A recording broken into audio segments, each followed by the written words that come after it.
श्रद्धावान भक्तगणांनो, छत्रपती शिवाजी पेठ जत येथील अत्यंत जागृत व नवसाला पावणाऱ्या श्री मायाक्का देवी व श्री भाग्यवंती मातोश्रींच्या मंदिराचा जीर्णोद्धार सुरू आहे। या पवित्र कार्यात भक्तिभावानं सहभागी व्हा। तुमची छोटीशी देणगी ही देवीच्या कार्याला मोठं बळ देईल। संपर्क बसवराज महाराज अलगूर, फोन पे गुगल पे 97 67 27 22 77। देवी भक्तांनी एकत्र येऊन हे पुण्य कार्य यशस्वी करावे ही नम्र विनंती। नमस्कार, मी मेघा जगताप, बीबीएम न्यूज मध्ये आपल्या सर्वांचं स्वागत। पाहूया आजच्या घडामोडी। आमचे लाडके आमदार माननीय गोपीचंदजी पडळकर साहेब यांना विनंती करते की त्यांनी मान्यता करावी। मी 2 घोषणा देणार आहे। पहिल्यांदा मुलींनी जय म्हणायचं, कोणाचा आवाज जास्त येतो बघू, परत मुलांनी म्हणायचं भारत माता की, भारत माता की। आता मुलांनी वंदे। आज अत्यंत आनंदाचा, अत्यंत भावनिक, जत शहराची दिशा बदलणारा कार्यक्रम आज आपल्या कॉलेजच्या या पवित्र सभागृहामध्ये होतोय। अनेक कार्यक्रमाच्या निमित्तानं या आपल्या सभागृहामध्ये येण्याचा योग येतोय, परंतु आज जो कार्यक्रम आहे तो आगळा वेगळा आहे, आपल्या सर्वांना आनंदित करणारा आहे।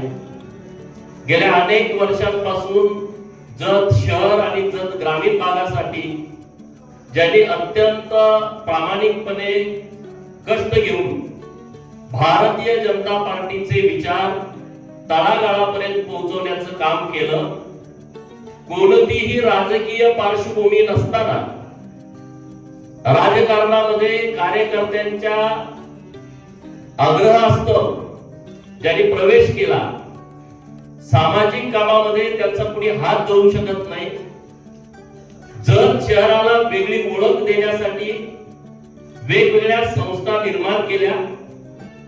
नुसत्या संस्था निर्माण करून ते थांबले नाही, तर त्या संस्था नावारूपाला आणल्या। असे आपल्या सर्वांचे लाडके नेते आज आपल्या जत शहराचे जनतेतून 2500 मताच्या फरकाने नगराध्यक्ष म्हणून निवडून आलेले आहेत। असे डॉक्टर रवींद्र आरडी साहेबांचा सत्कार करण्याचा हा कार्यक्रम आहे। मी त्यांचं मनापासून खूप खूप अभिनंदन करतो। जत शहरातील मायबाप जनतेचं मनापासून आभार व्यक्त करतो की त्यांनी आमच्यावरती विश्वास ठेवला, भारतीय जनता पार्टी सोबत येण्याचा निर्णय घेतला आणि डॉक्टर साहेबांसारखा एक निष्कलंक माणूस, ज्या माणसाकडे विजन आहे, अशा माणसाला नगराध्यक्ष पदाच्या खुर्चीवरती बसवलं आणि त्यांच्या सोबत आमचे 12 नगरसेवक निवडून दिले। त्याबद्दल जत शहरातल्या सर्व मतदारांचं मी सर्वप्रथम मनपूर्वक आभार व्यक्त करतो। डॉक्टर साहेबांच्या सत्कारासोबत एक दुसरा सत्कार होतोय। तो सत्कार एका विद्वानाचा होतोय। गेली अनेक दशकं ज्यांनी साहित्यावरती काम केलंय, ज्यांनी जत आणि जत परिसरातील 18 पगड जातीतील 12 बलुतेदारांच्या, शेतकऱ्यांच्या, कष्टकऱ्यांच्या पोरांना शिक्षण देण्याचं पवित्र काम केलेलं आहे, अशा डॉक्टर श्रीपाद जोशी सरांना गदी माडगुळकर यांच्या नावानं जो पुरस्कार पुण्यामध्ये मिळाला, त्यासाठी त्यांचा सन्मान करण्याचा दुसरा कार्यक्रम इथं आपण केलेला आहे। मी डॉक्टर साहेबांचं पुरस्कार तर तुम्हाला खूप मिळालेले आहेत, परंतु गदिमांच्या नावानं एक मोठा पुरस्कार आपल्याला मिळाला, त्याबद्दल मी तुमचं मनापासून अभिनंदन करतो। परमेश्वर चरणी प्रार्थना करतो की परमेश्वराने तुम्हाला शतायुषी करावं, कारण बोलणारे 1 लाख असतील तर लिहिणारे खूप कमी असतात। मला बोलता येतं, मला लिहिता येत नाही, परंतु डॉक्टर श्रीपाद जोशी सर असं अष्टपैलू व्यक्तिमत्व आहे, ज्यांना बोलता पण येतं आणि लिहिता पण येतं। त्यामुळं परमेश्वराने तुम्हाला शतायुषी करावं. तुमच्या हातून खूप लिखाणाचं काम, आणि जे लिखाणाचं काम मानव जातीच्या आयुष्यामध्ये बदल घडवणार असेल असं लिखाण करण्यासाठी तुम्हाला शतायुषी परमेश्वरानं करावं, अशी परमेश्वराच्या चरणी मी प्रार्थना करतो. आज या कार्यक्रमाच्या निमित्तानं डॉक्टर अरणे मॅडम, डॉक्टर साहेबांचे चिरंजीव डॉक्टर ऋषिकेश अरणे साहेब, आपल्या कॉलेजचे सगळे प्रिन्सिपल, सगळा स्टाफ, डॉक्टर साहेबांच्या वरती प्रेम करणारे आपल्या संस्थेतील सर्व कर्मचारी असतील, सर्व सहकारी असतील, आणि तुम्ही सर्व विद्यार्थी, महाराष्ट्राच्या कानाकोपऱ्यातून तुम्ही आलाय, पण तुम्हाला सुद्धा अभिमान आहे, आमचे डॉक्टर साहेब आता नगराध्यक्ष झालेले आहेत. असे सर्व विद्यार्थी मित्रांनो, पत्रकार मित्रांनो, राजकारण आपण कशासाठी करतो? राजकारणाचा अर्थ काय? राजकारण हे फक्त सत्ता उपभोगण्यासाठी नाही आहे. भारतीय जनता पार्टीचं राजकारण करण्याची पद्धत पूर्णपणे वेगळी आहे. 20% राजकारण, 80% समाजकारण, या तत्वावरती भारतीय जनता पार्टी काम करते. डॉक्टर साहेबांची तीच भूमिका राहिली आहे. आतापर्यंत त्यांनी पूर्ण समाजकारण केलंय. आता राजकारण करण्याची अधिकृतपणे संधी जत शहरातल्या लोकांनी दिली आहे. मी जत शहरातल्या सर्व लोकांना डॉक्टर साहेबांच्या वतीनं मी आश्वासित करतोय की ज्या भावनेनं डॉक्टर रवींद्र राणे साहेबांना तुम्ही नगराध्यक्ष केलाय, त्या भावनेमध्ये तुमचा कुठेही अपमान होणार नाही. तुम्हाला पुढच्या 5 वर्षामध्ये एकदाही असं वाटणार नाही की आम्ही भारतीय जनता पार्टीला मतदान केलं आणि त्याचा आम्हाला काहीतरी पश्चाताप होतोय, असे अजिबात वेळ हे जत शहरातल्या लोकांच्या वरती येणार नाही.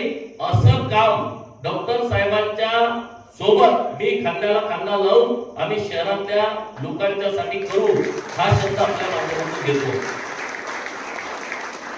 जगातल्या सर्वात जास्त प्रगल्भ लोकशाही असणाऱ्या भारतामध्ये आपण नागरिक आहोत. काही देशांमध्ये लोकशाही आहे, परंतु भारतातील लोकशाही ही वेगळ्या पद्धतीनं काम करते आहे. आज आपल्या या लोकशाहीमध्ये सर्वात महत्वाचा प्रक्रियेचा भाग म्हणजे निवडणूक आहे, आणि त्याच्यानंतरचा मतदान आहे.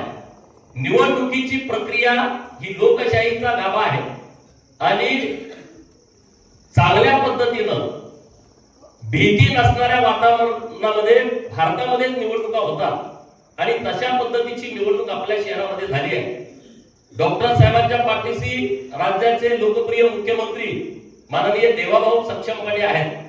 त्यांचे अनेक वर्षांचे संबंध आहेत, आणि तुम्हाला आठवत असेल आपल्या चौकातल्या सभेच्या वेळेस माननीय मुख्यमंत्री महोदयांचा एका कामासाठी फोन आला होता. मला असं डॉक्टर साहेबांची सभा सुरू आहे, आणि त्यांनी इतक्या भारी शुभेच्छा दिल्या फोनवरून, आणि खरं तर वातावरण त्या दिवशी बदललं. सगळे उमेदवार म्हणायला लागले मुख्यमंत्री साहेबांचा फोन आला पाहिजे. ते पहिल्यांदा तुमचा फोन बघून सगळीकडचे मलाही फोन यायला लागले. तिथल्या आमदारांना फोन, मुख्यमंत्री महोदयांची सभा राहू द्या, पण एक फोन जरी आला तरी आमचं काम होऊ शकतं. म्हणजे असे मुख्यमंत्री आपल्याला लाभलेले आहेत. तर त्यांच्या नेतृत्वात आपण चांगलं काम आपल्या शहरामध्ये करणार आहोत. काही चिंता कोणी करण्याचं कारण नाही. आणि डॉक्टर साहेब हा माणूस आयडियल माणूस आहे. डॉक्टर साहेबांनी आता बोलले की ते माझ्यापेक्षा सिनियर आहे, ही गोष्ट खरी आहे. डॉक्टर साहेबांचं आणि माझ्या वयामध्ये जरी फरक असला तरी आम्ही चांगले मित्र आहोत. आमची एकदम चांगलं, बरोबर ना? तुम्ही म्हणा नाही, मला मित्र म्हणा तर जरूर. डॉक्टर साहेबांचं आमचं आणि त्यामुळं डॉक्टर साहेब कुणालाही घाबरत नाही, फक्त त्यांच्या सौभाग्यवतीला घाबरतात.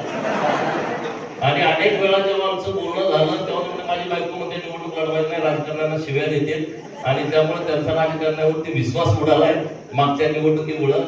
मी म्हटलं डॉक्टर साहेब, मॅडम बेंगलोरला गेलेली आहेत, त्या संधीचा आपण फायदा घेऊ, आपण त्यांना सांगायलाच नको.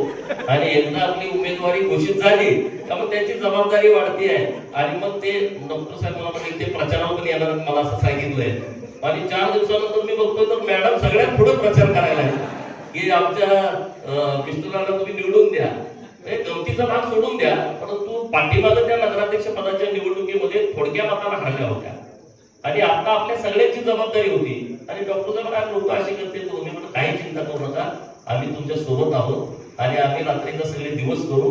सगळी कॉलेजची तुमची टीम आहे, शहरातील भारतीय जनता पार्टीचे सगळे कार्यकर्ते आहेत, भारतीय जनता पार्टीचे शहरातील नेते आहेत आणि सगळ्यांनी ठरवलं की काही झालं तरी आता या निवडणुकीमध्ये आपण लोकांच्या पर्यंत जायचं, आपली भूमिका लोकांना समजावून सांगायची आणि ब्ल्यूप्रिंट तयार केली होती आणि आम्ही ती लोकांच्या समोर मांडली. लोकांना इतकी ती आवडली, लोकांनी आम्हाला बऱ्याच जणांचे आम्हाला फोन आले, सगळ्याच आपल्या पदाधिकाऱ्यांना फोन आले की तुम्ही जे जत शहराचं पुढच्या 5 वर्षामध्ये काय तुम्ही व्हिजन करणार आहे ते तुम्ही मांडलंय आणि ते आम्हाला सगळ्या लोकांना आवडलंय. तर अशा चौबाजूनं व्यवस्थितपणे निवडणूक पार पडले. आता डॉक्टर साहेब तुमची जबाबदारी खूप वाढली आहे, कारण लोकांच्या अपेक्षा खूप आहे. आपण त्यांना सूर्य चंद्र विमानतळ सोडून सगळं देतो म्हणून सांगितलंय, बरोबर ना? बरोबर ना? ह्याच्या म्हणजे काय तुम्ही मागा आम्ही देणार. मी तर सगळ्या आमच्या पदाधिकाऱ्यांना सांगितलं तुम्ही फक्त वाढत जावा, त्यांनी फक्त काही मागू द्या, तुम्ही देतो म्हणा यासाठी म्हणतोय कारण आपला नेता वर्षा बंगल्यावरती खमक्या बसलाय. नेता आपल्याला कुठंच कमी पडणार नाही, त्यामुळे आम्ही विश्वासाने सांगितलंय आणि जो जो शब्द दिलाय डॉक्टर साहेबांना मदत करा म्हणून किंवा आमच्या नगरसेवकांना मतदान करा म्हणून, तो प्रत्येक शब्द आम्ही पाळणार. एक पण शब्द त्यातला आम्ही पडू देणार नाही. त्यामुळे परत आम्हाला लोकांकडे जायचं आहे ना, फोटो करून राजकारण होत नाही आणि म्हणून खूप चांगलं काम करायचं आम्ही सगळ्यांनी ठरवलंय आणि तशा पद्धतीनं लोकांनी पण आम्हाला रिस्पॉन्स दिलेला आहे.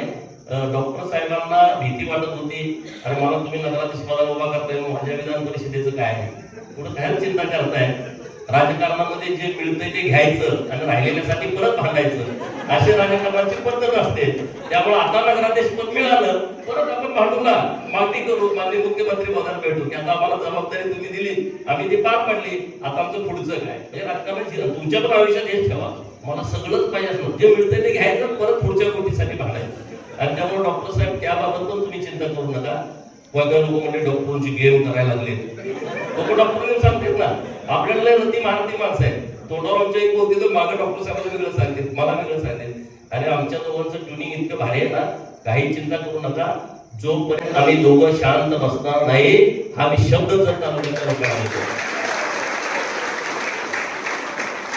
सर्व पायाभूत सुविधा निर्माण करण्यासाठी आम्ही रात्रीचा दिवस करणार आहे.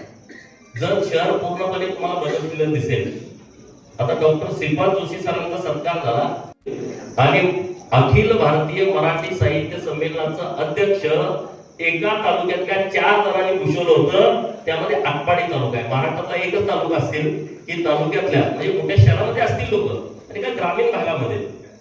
आणि जोशी सरांनी त्यांच्यावरती PhD केली, मला आज कळालं, मला पण माहित नव्हतं. नाही, जोशी सरांच्याकडे इतकं त्यांचं बोलणं म्हणजे ते वास्तव मांडतात. मी जेव्हा शाळेला होतो तेव्हा त्यांना प्रमुख वक्ता म्हणून आमच्या शाळेत बोलावलं होतं, तर काही वेळ हसायचं काही वेळ रडायचं, ते तसे आज बोलले नाही, परंतु त्याच्याकडे इतकं म्हणजे आणि ते त्यांच्या विद्यार्थ्यांच्या जिवंत स्टोऱ्या सांगतात. प्रत्येक आयुष्यामध्ये काय घडतं त्याच्यात एवढा अनुभव आहे. 82 वर्ष त्यांचं वय आहे, इतक्या वर्षाची त्यांनी सेवा केलेली आहे आणि आज गरिबांचं जे साहित्य आहे ते लोकांच्या समोर यावं, त्यांचं व्यक्तिमत्व लोकांच्या समोर यावं. त्यांनी आता 400 चित्रपट सांगितले, 500 चित्रपटांना गाणी लिहिली. गरिबांचं एक वैशिष्ट्य होतं, एखादा निर्माता एखादा डायरेक्टर त्यांच्याकडे आला की अशा अशा चित्रपटासाठी तुमच्याकडून आम्हाला गाणी पाहिजे, ते मला कसा चहा घ्या आणि चहा त्यांना करून देऊपर्यंत ते गाणी लिहून द्यायचे, चहा करून देऊपर्यंत गाणी लिहून द्यायचे. आता आपल्याला आनंद आहे, मलाही आनंद आहे. आमचे डॉक्टर साहेब नगराध्यक्ष झाले याचा प्रचंड आनंद कार्यकर्ता बीजेपीचा म्हणून मला आहे आणि त्यामुळं पार्टी पण खूप खुश आहे. डॉक्टर साहेबांना 30 वर्ष आम्हाला काही देता आलं नाही आणि आज डॉक्टर साहेबांना नगराध्यक्ष आपल्याला करता आलं. मी म्हणलं डॉक्टरांना नगराध्यक्ष केलं इथपर्यंत ठीक आहे, पण डॉक्टरांचा डोळा विधान परिषदेवरती आहे, ते तुम्ही काय विसरू नका, अशा पद्धतीची मी आठवण करून दिलेली आहे. त्यामुळे काही चिंता करू नका. परत एकदा खूप खूप शुभेच्छा आणि माझाही मान सन्मान सत्कार केला त्याबद्दल धन्यवाद. बातमी आणि जाहिरातीसाठी आमच्या चॅनलला लाईक आणि सबस्क्राईब करा. धन्यवाद.